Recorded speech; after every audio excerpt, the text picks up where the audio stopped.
everybody right now wants to start a clothing brand. So let us show you how to. Hi guys, so this is kind of like a top, but you could pair it with literally anything. ऐसे gap आ रहा है. A lot of controversy also going on around Nisho and us. There's a lot that people don't know about what's going on. That's all I could say about that.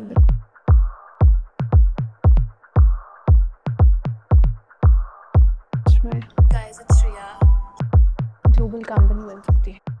आज हम बात करने वाले हैं एक ऐसे ब्रांड की जो सरफेस पर देखो तो एक फैशन ब्रांड लगती है, लेकिन थोड़ा और ध्यान से देखोगे तो ये स्टोरी फैशन से भी काफी बड़ी है. एक जनरेशन जो ज़ारा, H&M और ग्लोबल फैशन ट्रेंड के बीच में बड़ी हुई है, वही जनरेशन आज झुमकास, कुर्तीज, ब्लॉक प्रिंट्स और हैंडीक्राफ्ट्स आउटफिट्स को अपने वार्डरोब का हिस्सा बना रही है. और इसी चेंजिंग माइंडसेट के बीच में एक ब्रांड बहुत तेजी से उभर के सामने आया, नीशो रामा. अब नीशो रामा को समझने के लिए सिर्फ रेवेन्यू नंबर्स देखना काफी नहीं है. हाँ, ब्रांड ने लॉन्च के कुछ ही महीनों में 5 करोड़ का रेवेन्यू क्रॉस कर दिया, लेकिन 20,000 से ज्यादा कस्टमर्स सर्व किए, सोशल मीडिया पर एक स्ट्रॉन्ग कम्युनिटी बिल्ड की. हम बात करने वाले हैं इंडिया का फैशन लैंडस्केप कैसे चेंज हो रहा है, कैसे मिनिमल फैशन के बीच कलर्स और क्राफ्ट्समैन दोबारा अटेंशन ले रहे हैं, कैसे सोशल मीडिया ने ब्रांड को कंपनी से कम्युनिटी में कन्वर्ट कर दिया है, और कैसे नीशो रामा ने इंडियन वेयर को इंडियन वेडिंग सीजन से निकलकर एवरीडे कॉन्वर्सेशन का हिस्सा बना दिया है. ब्रांड के फाउंडर्स रिया मेहता और रमनीक चिप्पा उस वक्त 19 और 20 साल के थे, सोचिए. और इंटरेस्टिंग बात यह है कि नीशो रामा उनका पहला बिजनेस नहीं था. इससे पहले दोनों लगभग 6 वेंचर्स पर काम कर चुके थे. कुछ चले नहीं, कुछ स्केल नहीं हुए और कुछ आइडियाज बस एक्सपेरिमेंट बनकर रह गए. रिया और रमनीक दोनों की क्यूरियोसिटी बिजनेस, कंटेंट और कल्चर को लेकर थी. इसी ऑब्जर्वेशन के बीच उन्होंने एक पैटर्न नोटिस किया.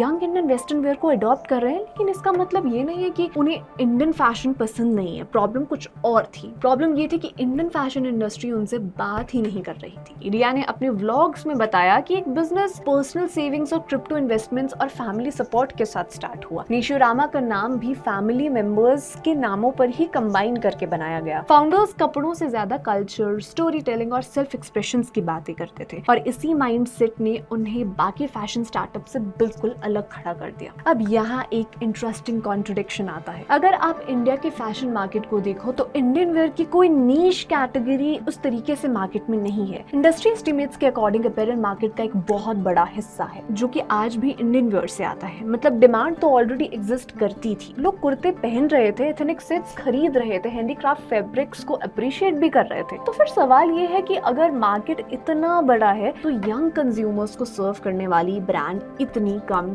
क्यों है. जब आप ट्रेडिशनल एथनिक वेयर को देखते हो तो उनकी कम्युनिकेशन काफी फेमिलियर लगती है. Weddings, festivals, family gatherings, celebrations, और उसमें कोई प्रॉब्लम नहीं लगती. लेकिन अगर आप 20 साल के हो और ट्यूसडे को दोस्तों के साथ कॉफी पे जाना है तो वो ब्रांड आपसे डायरेक्टली बात ही नहीं कर रहा है. दूसरी तरफ young fashion brands western trends के अराउंड बिल्ड हो रहे थे. रिजल्ट्स ये हुए कि इंडियन वेयर और यंग कंज्यूमर्स के बीच एक डिस्कनेक्ट क्रिएट हो गया. प्रोडक्ट मार्केट में था, ऑडियंस भी मार्केट में थी, लेकिन दोनों एक दूसरे से कनेक्ट नहीं कर पा रहे थे. रिया और रमनीक ने इस गैप को अपॉर्चुनिटी की तरह देखा. उन्होंने सोचा कि अगर एक कुर्ता सिर्फ वेडिंग आउटफिट ना हो, अगर ब्लॉक प्रिंट्स, हैंडमेड फैब्रिक्स और ट्रेडिशनल सिलुएट्स को मॉडर्न स्टाइल के साथ प्रेजेंट किया जाए तो टाइमिंग परफेक्ट थी, क्योंकि उसी वक्त एक पूरी जनरेशन अपनी आइडेंटिटी को नए तरीके से डिफाइन कर रही थी. और नीशो रामा ने उन्हें वो एग्जैक्ट लैंग्वेज दी जिसमें कल्चर भी था, फैशन भी था और इंडिविजुअलिटी भी. क्योंकि सच कहें तो कुर्ती, ब्लॉक प्रिंट्स और एथनिक वेयर इंडिया में कभी अनअवेलेबल नहीं थे. एक ही कुर्ता लोकल मार्केट में भी मिल सकता है और किसी प्रीमियम ब्रांड कलेक्शन में भी.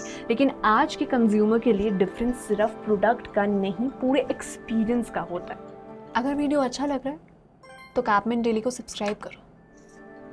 जब रिया और रमनीक ने मार्केट का गैप आइडेंटिफाई किया तब उनके सामने अगला चैलेंज था प्रोडक्ट कैसा होगा. क्योंकि अगर वही ट्रेडिशनल कुर्तीज और एथनिक सेट्स बनाने थे जो मार्केट में पहले से अवेलेबल हैं, तो फिर नीशो रामा की जरूरत ही क्या. इसलिए ब्रांड ने अपने प्रोडक्ट को एथनिक वेयर के ट्रेडिशनल बॉक्स में फिट करने की जगह एक फ्रेश लेंस से देखना शुरू किया. उनके अर्ली कलेक्शंस में आप नोटिस करोगे कि फोकस था स्टाइलिंग पर. कैसे एक कुर्ती को एवरीडे आउटफिट बनाया जा सकता है, कैसे ब्लॉक प्रिंट्स को मॉडर्न सिलुएट के साथ पेयर किया जा सकता है, कैसे ट्रेडिशनल क्राफ्ट्समैनशिप को ऐसे प्रेजेंट किया जा सकता है कि वो यंग ऑडियंस को एस्पिरेशनल लगे। और यही जगह थी जहां नीशो रामा बाकी ब्रांड से अलग दिखने लगी। फैशन इंडस्ट्री में काफी टाइम से एक इनविजिबल डिवाइड था, या तो आप एथनिक साइड पर थे या तो आप वेस्टर्न साइड पर थे, लेकिन जेंजी की लाइफस्टाइल उस डिवाइड को फॉलो नहीं करती। एक ही इंसान सुबह ऑफिस में फॉर्मल शर्ट पहन सकता है, शाम को सिल्वर ज्वेलरी स्टाइल कर सकता है और वीकेंड पर कुर्ता भी पहन सकता है। इसी बिहेवियर को समझते हुए नीशो रामा ने एक नई कैटेगरी क्रिएट करने की कोशिश की। Corset kurtis, modern cuts, handicraft fabrics, block prints, street style inspired styling. ये वो आउटफिट्स थे जो पूरी तरह ट्रेडिशनल भी नहीं थे बट वेस्टर्न भी नहीं थे। उन्होंने एक सिंपल मैसेज दिया, तुम्हें वेस्टर्न और इंडियन में से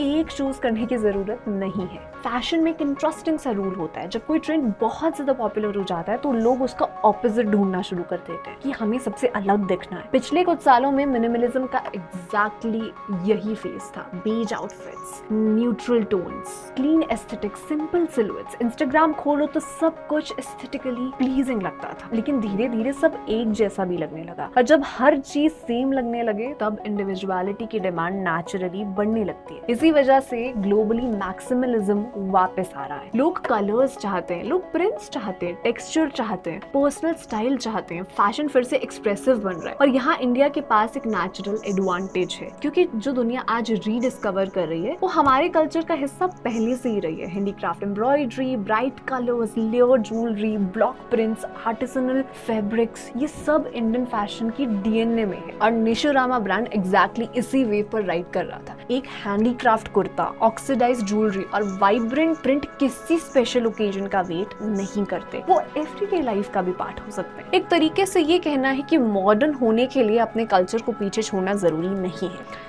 अगर वीडियो अच्छा लग रहा है तो कैप्टन डेली को सब्सक्राइब करो।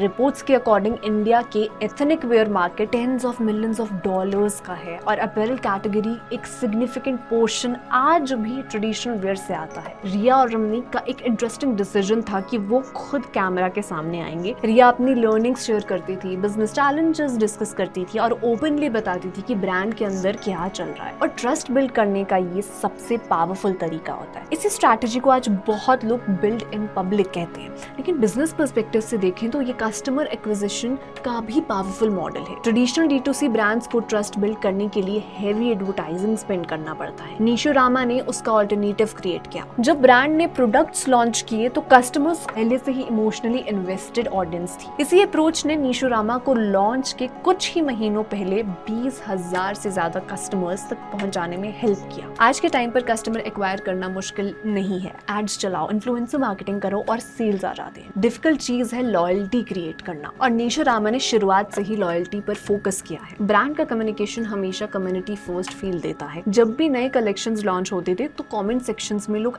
एक्टिवली डिस्कशंस करते थे, क्या कलर्स होनी चाहिए, कौन सा स्टाइल पसंद आए, नेक्स्ट ड्रॉप में क्या दिखना चाहते हैं। इस वजह से ब्रांड और कम्युनिटी के बीच में 2-वे रिलेशनशिप डेवलप हुआ और इसका इम्पैक्ट नंबर्स में भी दिखा। नीशो रामा ने रिपोर्टेडली लॉन्च के सिर्फ 8 महीनों के अंदर 5 करोड़ का रेवेन्यू क्रॉस कर दिया। अब 5 करोड़ का नंबर खुद में इम्प्रेसिव है, लेकिन उससे भी इंटरेस्टिंग चीज ये है कि ब्रांड हेवीली फंडेड नहीं था। ये ग्रोथ लार्जली कम्युनिटी लेड थी। ग्रोथ का दूसरा इंपॉर्टेंट पिलर था ऑपरेशन। जयपुर और मुंबई जैसे सिटीज में मैन्युफैक्चरिंग पार्टनरशिप्स ने ट्रेडिशनल क्राफ्ट्समैनशिप और फास्टर प्रोडक्शन साइकिल के बीच बैलेंस बनाने में हेल्प की। फैशन में कल्चर के साथ क्रिटिसिज्म भी आता है। फैशन इंडस्ट्री की इंटरेस्टिंग रियलिटी है। नीशो रामा के साथ भी कुछ ऐसा ही हुआ।